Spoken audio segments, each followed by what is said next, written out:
my first reading wrap-up of the year, monthly reading wrap-up of the year for the month of January. Woohoo, we're back on track, baby. We're doing monthly reading wrap-ups. This is for January, and to kind of give some background, I want to read 60 books this year. Last year my goal was 75. I think that was a stretch goal for me. Shouldn't have really had it, and I found myself reading, oh my gosh. The dog that just made that sound is like a very small dog. That was a loud noise for a small dog. But back on track. So I would like to read 60 books this year, and I'm hoping that that allows me to like still have some momentum, you know, maybe it'll come down to the wire and I'll have to like really read and focus, but it is a breathable enough goal that I can conceivably do that in a month without feeling rushed in any way, shape, or form. And so with that, let me begin. I read 6 books in January. And the first 3 I'm going to touch on very quickly. This is not in the order that I read them. It's more or less in like the order I want to talk about them. But the first 3 that I read were all like Poirot, Agatha Christie books. Dumb Witness, The A.B.C. Murders, and Murder in Mesopotamia.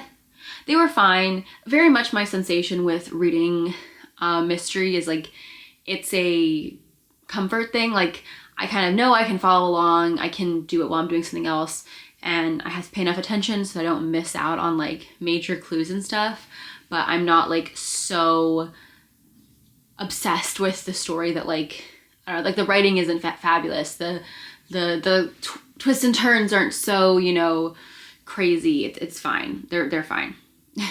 That's my feeling on those books. Yeah, so I read them. If you like mystery, read them too. You probably already have. And then to get into the actual books that I actually want to talk about and have feelings about, the first one is Hard Like Water, which was the first book that I finished in January. It's Hard Like Water by Lianke, and this is a story of a young revolutionary who finds this beautiful woman after coming home to his home village. He's returning from serving in the military. He meets this beautiful girl, and he falls madly, deeply, and passionately in love with her, despite being a married man. And she is also married. And so the novel follows their torrid, erotic affair that not only is sort of the affair of like these 2 people who like have this passion for each other, but also how that intermingles with their revolutionary spirits and their political ambitions. We know that this is going to have a catastrophic end, that the results of this will be disastrous, but we do not know how they will be. How they will be disastrous, what the effects will be. I was, truth be told, so nervous with this book, and I kept wanting to find not necessarily like synopsis of the book. I didn't want to know what happened. I just wanted to find people talking about the book where they said like, stick with it because it's fine, or this is going to be such an embarrassing cringe fest that you're going to need to immediately egress reading the book. I will say this to anyone who stumbles across this video who is reading Hard Like Water, it's fine, stick with it. It doesn't get like so cringy that you have to put the book down. Though the way it happens, I think, is handled not in that like awkward of a way. The ending is like really fantastical and not very realistic for like a book that is ostensibly like realistic fiction. It's not like magical realism, right? But like the ending is like so crazy wild that it's like, okay, sure that happened. Sure that we're supposed to believe that. But I think in like the language of the book, it's fine. I really enjoyed this book. I think that I normally like shy away from the romance genre. I think this book does a good job of being about 2 people who are in love with each other, but not making it like this longing, wistful, boring story. It's very much like these 2 people who they use like I said, they use the language of revolution. They use the language of their like passion for workers' rights and the proletariat. And that is like how they describe their love for each other. Like it's so like there's so much talk of like these like revolutionary poems and like you know, like Mao's sayings and communist sayings and stuff from Lenin and Stalin. And like they have all of these ways in which they combine their political ambitions with their affair. And I think that it's sort of how the two kind of feed into each other, and like the passion ignites one with the other. And I don't know, I really enjoyed it. I thought it was really well written, and it's like flowery, but in a way that serves the story. Like the floweriness of the language is a mockery of the high, like the character who thinks so highly of himself, right? Like he sees himself as this thinker, this intellectual, this politician, this poet. He sees himself in that language, and so the floweriness of the actual story is almost a mockery of him. And I think that the book itself is a kind of warning of people who are who confuse their ideals and their ambitions, and how ideology can be twisted to serve one's ambitions. There's sort of a conversation of this within the book too, where you have like very realistic characters who are like, hey, people aren't going to be part of your revolution if they can't eat. So if you're not finding a way for people to eat, there's not really a value to what you're doing. And the main character, like he's like, no, like, what are you talking about? Like, we have to follow the thought, we have to follow the ideological principles. And there is sort of something like that the book touches really well upon, which is, if you are single-minded in your goals, like you can justify, like the ends to you justify the means, right? You will find any reason to do what you're doing because in your mind you're doing it for the right reasons. Another element of the main character that I just loved, I think his name was Gal, I can't remember, but of Gal that I highly enjoyed was how he would always see people and how they acted and then be like, well, when I'm the mayor of the town or whatever, I'm going to reward you for that behavior, or I'm going to punish you for that behavior. So he's always kind of doling out future rewards and punishments for helping him or hurting him. And I found that to be so like a wonderful slimy detail of his character, this sort of like, ooh, like helping me like will benefit you in the future, or you've wronged me and I'll never forget this. Like he's such an annoying character, and I love how Lianke was able to make a character that is like so despisable yet so fun to watch. I think it's like a perfect combination of those things. Like we know that the author is clearly disliking his main character. Like he's writing a character that maybe he can like empathize with, but he does not have sympathy. Like maybe he can see him like perhaps there is a world where the author can like feel this and know like what it's like to be young and have passion and care about things and want to succeed and want to be important, but he doesn't have sympathy there. I don't know if those are like, if that's like a contradictory statement, but in my head it makes sense. Like I can empathize with someone wanting something, but I can't sympathize with them, like the means that they take to get what they want. Does that make sense? I don't know. Anyway, I really enjoyed Hard Like Water. The one thing is the pacing is kind of crazy because the book takes place over years, and I didn't think that it would. I thought it'd be like a very much more fast-paced story, but it takes place over years, which does end up making sense for one of the plot devices. Like it has to take years for it to happen, but still it's crazy. Record of a Night to Brief by Hiromi Kawakami. It is very like not even like magical realism, like magical, fantastical, whimsical, dream-like short stories that all sort of twist reality. This has been my, I think my favorite of like what Hiromi Kawakami has done. The other 3 books I've read by her is The 10 Loves of Mr. Nishino, Strange Weather in Tokyo, and Manazuru. I think she is at her best when she is exploring almost like this liminal emotional space, and I think that she's very good at having this like, emotional disquietude of someone being here but not being here, and feeling solid and yet still also transparent. And I think that this is almost like if you take all of the more fantastical elements, kind of pull it out and like turn up the volume to 10, that's what these stories are.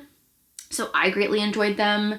I think compared to something like The 10 Lives of Mr. Nishino, which was like incredibly grounded, and I found to be like the most boring and uninteresting, this was really exciting and fun, and like a beautiful thing to imagine. And especially the first story, The Record of a Night Too Brief, it really reminded me of Meow Wolf. I don't know if people have heard of this. It's like a kind of like an art installation museum, very interactive. It's super cool. If you get a chance to go to one, definitely go.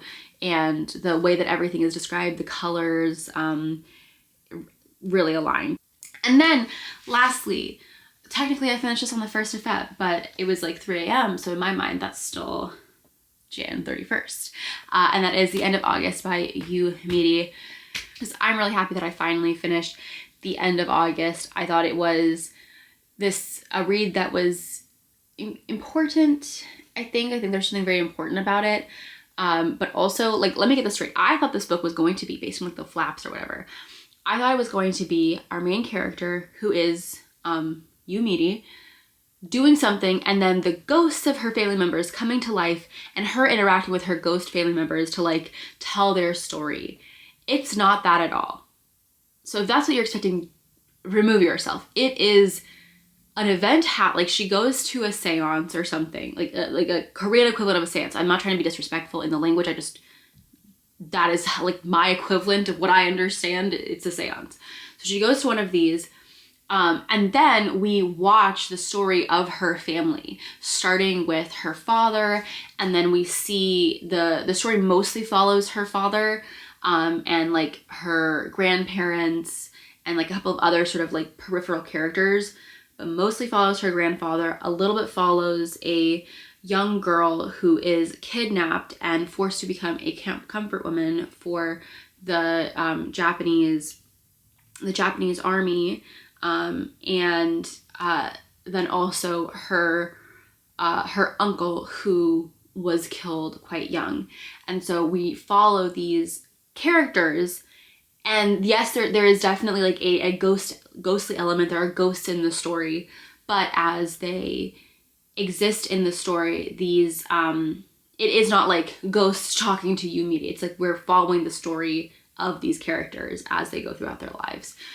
And there are parts of this book that are like incredibly harrowing, and very obviously with the themes of comfort women, which is like sexual slavery, right? These women were conned. In the book, how it happens is, I'm not gonna like get into how it happens actually, because it's like a spoiler or whatever. We're not supposed to talk about those, but like, I don't know. I think if you know what the book is about, like, you know what's coming. And so I don't think it's like that much of a spoiler. And if you don't know this, I feel like you should look up some stuff before you read this book. I feel like there's a lot of, I would say, historical context that would be good having coming in. So if you don't know a lot about Korea, I would definitely look that up before you go into it, because I think it will help you understand things about it'll help you understand things about what's happening. For example, one of the things we talk about kind of early on in the book is the different rice. So like the Japanese, they eat white rice, and the Koreans, they eat like a multi-grain rice. Like they have multiple things they put in their rice.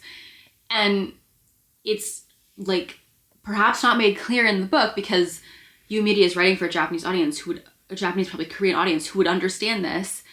The multiple rice was seen as like the poor option, and was like, because they did not have enough white rice, they were starving, they found a way to supplement the rice that they did have. And the Japanese, who were like getting all of the rice, partially because of like labor exploitation of Korean people and Chinese people, like they were able to have pure white rice. And yeah, it's a really dark read, a really sad read, not in a bit of a depressing way, but I think in a way that makes you see how do I say this? I don't want to speculate, obviously, on like You Miri's perspective, but as I understand, like Japan has had a very hard time officially recognizing many of its transgressions in its occupation of Korea. And I can understand how, being a person who like has grown up as like ethnically Korean and having to deal with like the racism that you would be dealing with, that can be very challenging. And I think in my way, it feels like a story where someone is trying to kind of ring an alarm bell of like, you people don't understand what it was like. And let me give you the smallest glimpse. And I'm going to make this so impactful. Like this is a fictional story, but I want you to know that this is so close to reality that I will it will be my story. It'll be my family's story. I don't know if these families, like, I am assuming that these are actually her family members. Perhaps I should look that up before I actually publish this video. But like, there is no way to avoid, like, You Miri is telling a story, and she is the granddaughter of the main character. We are supposed to understand that the events of the story are realistic and happened. And whether or not these events happened exactly as they're told, they didn't. Like, there's a ghost in the story. Okay, obviously it didn't happen the way that she said. But we understand that there is not exaggeration in this story. That the things that she describes happening to people happen to people. And it's, I don't know, I think I have a lot of empathy for like wanting to share that, wanting to say like, listen, this is what happened. This is what, you know, your people did to my people. This is what my people had to live through. And I think it also gave me maybe a little bit more perspective on, I think, why You Miri wrote Tokyo Ueno Station, which is another like very well-known book by her. You know, it seems like she's probably writing a lot about what she sees as these like flaws within Japanese society. And I think that if you are a person who is in some way othered or marginalized, it's actually really easy to see those things and pay attention to them and comment on them. And so I can see how a person who has Yumiri's background, who is Korean living in Japan, you become very hyper aware and you see hypocrisy.